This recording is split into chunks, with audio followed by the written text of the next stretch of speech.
सभी सम्मानित साथियों को सादर नमो बुद्धाय, जय भीम। साथियों, कुछ समय निकालकर पंचविद ज्ञानी कौन है, इसके बारे में ज़रूर जानें और समझें।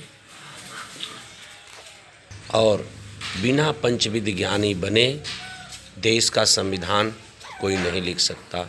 अर्थात वास्तविक पंचविद ज्ञानी डॉक्टर B.R. अम्बेडकर साहब हैं। इनके विचारों को और पंचविद ज्ञानी और ज्ञान के प्रतीक, विश्व ज्ञान के प्रतीक होने का जो प्रमाण मिला है, यह 100% सत्य है। क्योंकि भारत के पहले ऐसे ज्ञानी हैं जिन्होंने डॉक्टर ऑफ साइंटिस्ट DSc की डिग्री प्राप्त करके और संविधान में और प्रौद्योगिकी का वर्णन जो होता है, टेक्नोलॉजी का वर्णन जो DSc डॉक्टर ऑफ साइंटिस्ट करने के नाते प्रौद्योगिकी का सबसे ज़्यादा अच्छा से परिदृश्य रखते हैं। दूसरा, इन्होंने PhD इन्होंने इकोनॉमिक्स से किया था, ग्रेजुएशन भी इकोनॉमिक्स से किया, मास्टर डिग्री भी इकोनॉमिक्स से किए। इसीलिए इन्होंने सबसे ज़्यादा जो अर्थव्यवस्था है, बजट है भारत की, प्रॉब्लम ऑफ रूपीज़ की जो इन्होंने पुस्तक लिखी और रिज़र्व बैंक ऑफ इंडिया की स्थापना की 1 अप्रैल 1935 को। इस तरह जो इकोनॉमिक स्टेटस ऑफ भारत का इस्टेब्लिश है वो अम्बेडकर साहब की वजह से, क्योंकि इन्होंने इकोनॉमिक्स को सबसे ज़्यादा महत्व दिया। तीसरा आता है लिविंग ऑफ आर्ट, जीवन जीने की कला।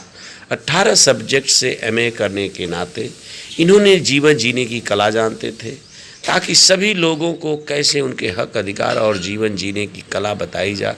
इसीलिए भारत एक ऐसा देश है कि सभी तरह के लोग होते हुए भी अनेकता में एकता कैसे कायम हो, यह भारत में देखने को मिलेगी। चौथा है कि बार एट लॉ, इन्होंने कानूनविद थे। इन्होंने कानून की पढ़ाई LLM तक किया है, बार एट लॉ किया, जिसकी वजह से उन्होंने संविधान का निर्माण अच्छी तरह से, सभी तरह के हक अधिकार सबको, छोटे बड़े सबको बराबर का हक अधिकार देने के लिए संविधान का निर्माण करके इन्होंने अच्छे से अच्छे कानून का सदुपयोग किया, ताकि किसी तरह से कोई कानून का दुरुपयोग ना कर सके। आज थोड़ा भी लोग जानकार हो जाए संविधान का, तो कोई भी नेता, कोई भी मंत्री कानून का दुरुपयोग नहीं कर सकता। इस तरह से उन्होंने ऐसा कानून बना के संविधान में दिया है। आर्टिकल 13 दिए हैं कि गलत कानून का विरोध हो सके। आर्टिकल 14 है समानता के लिए, अवसर के लिए सबको दिए हैं। इस तरह से आर्टिकल 32 है, जिस तरह से कोई बीमार हो जाता व्यक्ति उसको चिकित्सा की जाती है, उसी तरह जब कानून में गलतफहमी और बीमार की स्थिति हो तो उसका उपचार का भी व्यवस्था आर्टिकल 32 करता है। इसलिए पांचवा सबसे बड़ा बिंदु है कि धार्मिकता, धर्मनिरपेक्ष। भारत एक धर्मनिरपेक्ष है, सेकुलरिज्म है। यहाँ पर उन्होंने 23 साल सभी धर्मों का अध्ययन करने के बाद भारत को धर्मनिरपेक्ष कहा और सबसे ज़्यादा सभी धर्मों का सम्मान, उनके रख रखाव, सुरक्षा की व्यवस्था संविधान में बैठे हुए, शासन सत्ता में बैठे हुए लोग के लिए पूर्ण रूप से दायित्व निर्वहन करने के लिए कहे हैं। आर्टिकल 25 से आपको 30 तक सभी धर्मों को शिक्षा, संस्कृति, सम्मान और बढ़ने के लिए और सारे तरह के कार्य करने के लिए उनको स्वतंत्रता का अधिकार दिए हैं। इस तरह से साथियों, एक वक्तव्य आता है कि अम्बेडकर साहब ने बौद्ध धर्म को ही प्रियॉरिटी क्यों दिया। यह सोचने का विषय है कि जीवन भर क्रिश्चियन के साथ रहे, डिग्री पाए, लेकिन वो क्रिश्चियन नहीं बने। संसद तक उन्होंने मुस्लिम लोगों ने भेजा, फिर भी वो मुसलमान नहीं बने। आखिर वो बौद्ध ही क्यों बने? क्योंकि कहीं न कहीं उन्हें सभी धर्मों में ईश्वरवादिता दिखी, और जहाँ ईश्वरवादिता होती है वहाँ बहुत बड़े पैमाने पर ठगा जाता है।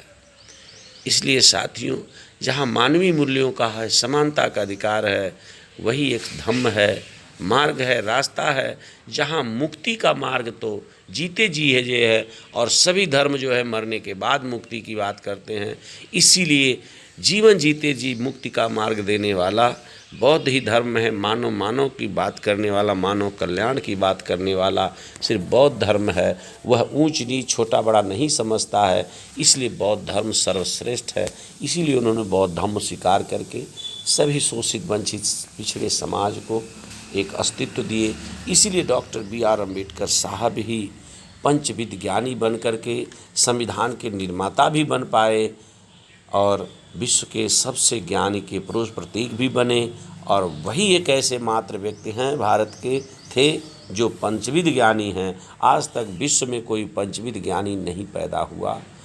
इन्हीं शब्दों के साथ सभी धम्म बंधुओं को नमो बुद्धाय, जय भारतीय संविधान।